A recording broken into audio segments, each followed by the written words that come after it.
Yo, what's going on? Make sure you like and subscribe to the video, and yeah, share it because we have to discuss this nonsense. Okay. From the unrest that followed to the investigations and ultimately the grand jury decision, a decade later, the painful memories remain fresh in the minds of many.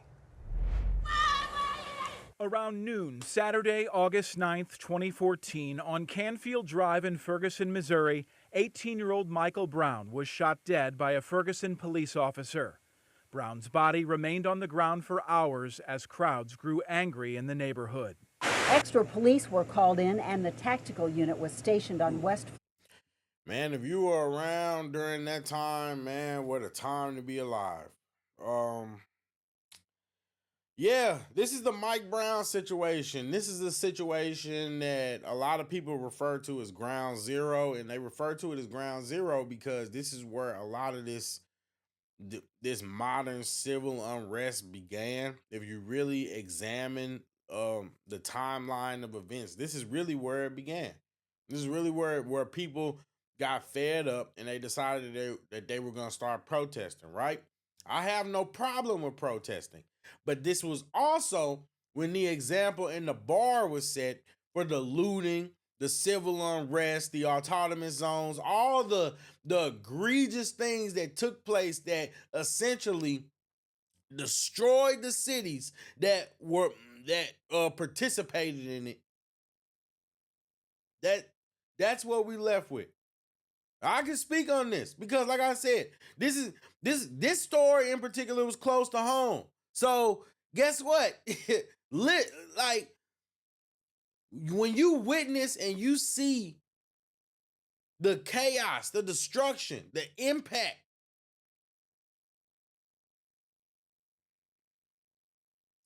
where a lot of my views started to change on things. Florissant, several blocks away, after officers heard additional shots fired near the scene. No justice! No peace! Protests in Ferguson started the afternoon of August 10th. What do we want? Justice! What do we want it now? A vigil and peaceful demonstration Sunday evening gave way to looting and vandalism late Sunday night into Monday. We're angry what happened to Michael Brown, and we want justice. As you saw that fire, there was a Quick Trip there. There used to be a Quick Trip there. And what happened was these fools burned it down. They burned it down. And I'm not just going to blame them because anybody that really did any real research into this, you know that Antifa played a big part in this. But, you know, nobody wants to talk about that. Nobody wants to talk about that domestic terrorist organization that was just running around instigating situations between police and protesters. But at the end of the day, they participated in the looting and the chaos, and they burned the Quick Trip down.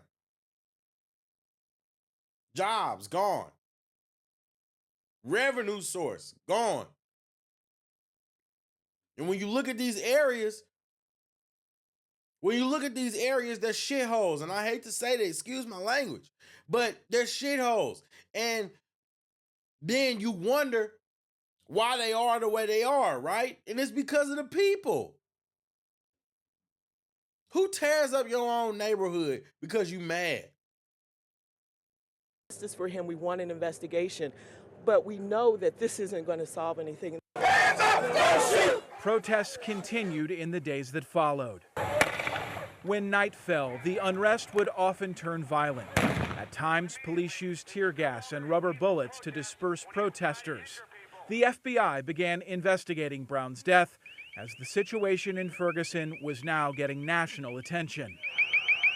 And that's basically a true depiction of what would happen, because what would happen was it would be really peaceful, unity, you know what I mean? J. Cole showed up, Jeezy showed up, Nick Cannon showed up, and you like, I didn't go down there, but I watched the lives, right? So I watched people live streaming the event, and you would notice that whenever they would go out there, it'd be peaceful during the day, and we're talking about, I'm observing these live streams all throughout the day. It's peaceful throughout the day, and then it hits the fan at nighttime. Why does it hit the fan at nighttime? Well, because Pookie and Ray Ray come out. Pookie and Ray Ray come out. We own that. We own that. Yeah. Now it ain't got rah-rah. Now Antifa sneaking through in they little black covert uniforms, and they going through, they throwing bricks, breaking stores, they throwing stuff at police officers. Now chaos erupts. And then it's like the stupid Negroes that they are, instead of saying, oh, wow, this wild, maybe I need to get up out of here. No, then they get to looting and tearing stuff up, stealing stuff, using it as an excuse to be degenerates. So, first of all, we need to stop with this narrative that these protests were peaceful protests. They were mostly peaceful. Usually peaceful. Somewhat peaceful, but not all peaceful. Stuff was hitting the fan. The local authorities, including the police, have a responsibility to be open and transparent about how they are investigating that death and how they are protecting the people in their communities. On August 14th, the Missouri State Highway Patrol took control of security. We're going to start from today. We're not going to look back in the past.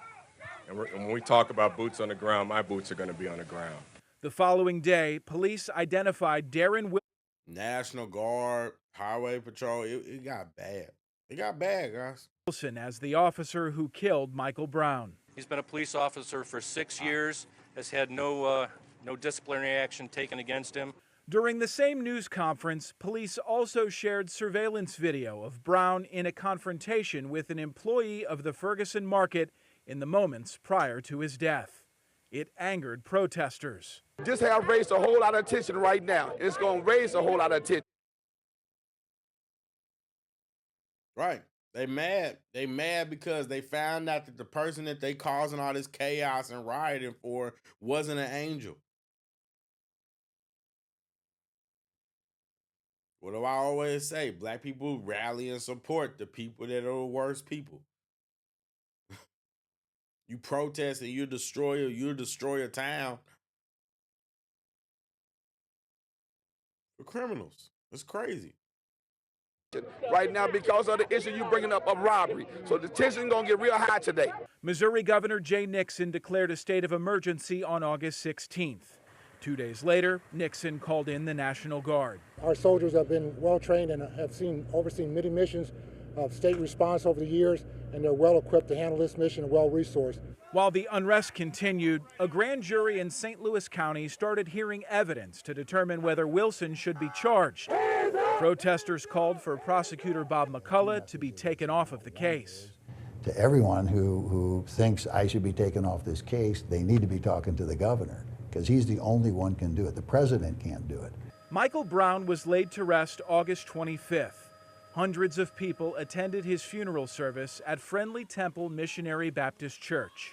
No community in America would tolerate an 18-year-old. Not Al Sharpton. Al freaking Sharpton. Boy laying in the street 4.5 hours, and we not gonna tolerate it either. When all the cameras leave and this is all over with, we got to remember Mike Brown for the change of what his death has brought to the community. Throughout the rest of the summer and into the fall of 2014, anticipation grew for the grand jury's decision.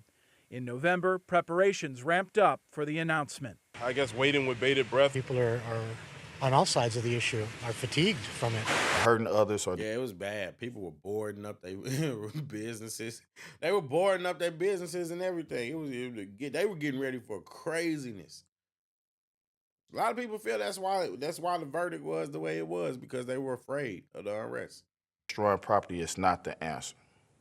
No matter what the grand jury decides, I do not want my son's death to be in vain.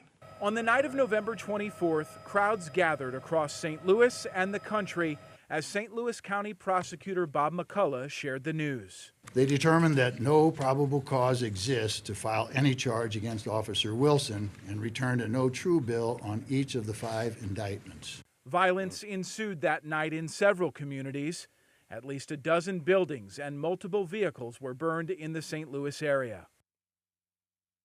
There is no way to fully encompass everything that transpired in our community during the summer of 2014 and the years that have followed, certainly not in one report.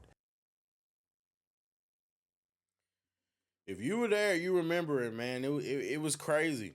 It was crazy. If you were there, you remember that. But why am I playing that, right? Why do I play that? Well, the reason why I'm playing that is because in truth, recently, an officer lost his life. An officer is fighting for his life. He is fighting for his life over protests that took place this same day. And it's crazy how 10 years we're still engaging in the same degeneracy. The same degeneracy. Should you build a custom PC or buy one that's pre-built? Well, if you gathered in Ferguson to mark 10 years since the death of Michael Brown. Then, just before midnight, the peaceful demonstrations became violent. 3 officers were injured Friday after protesters broke down a part of a fence that surrounds the Ferguson Police Department. One of the officers was critically injured. Officer Travis Brown is fighting for his life right now after suffering a head injury. Police say Brown was trying to arrest a protester when he was pushed to the ground. The accused protester has been identified as Elijah Gant. He is now in custody and faces... Look at this Pookie.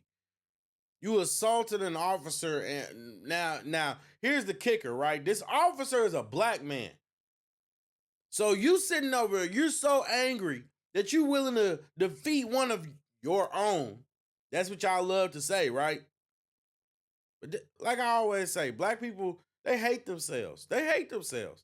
Multiple charges. Today, we're learning a lot more about Officer Travis Brown's time serving in the St. Louis area.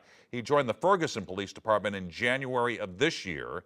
Hours ago, our Mercedes McKay spoke with the man who hired him when he was with St. Louis County Police. Officer Travis Brown worked as an officer for St. Louis County before he joined the Ferguson Police Department.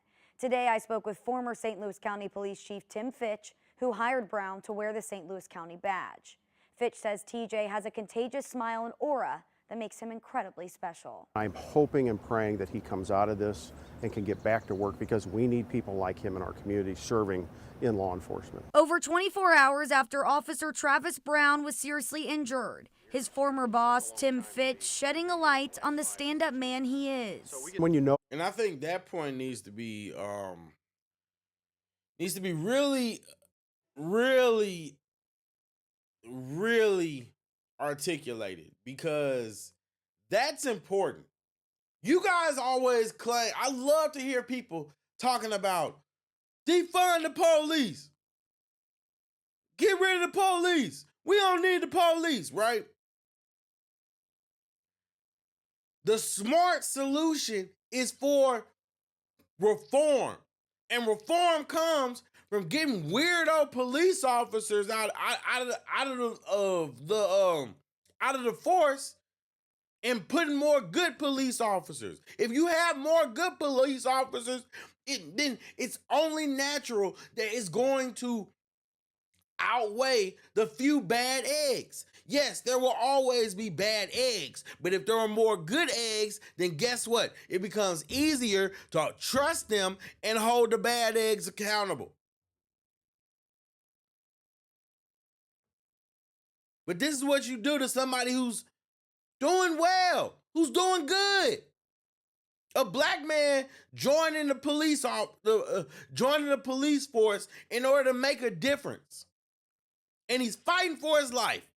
Not because he was saving someone's life, not because he was doing something that required just extreme heroism. No, it's because some idiot, degenerate protesters are engaging in degeneracy and don't care about anybody else but their selfish causes and agendas.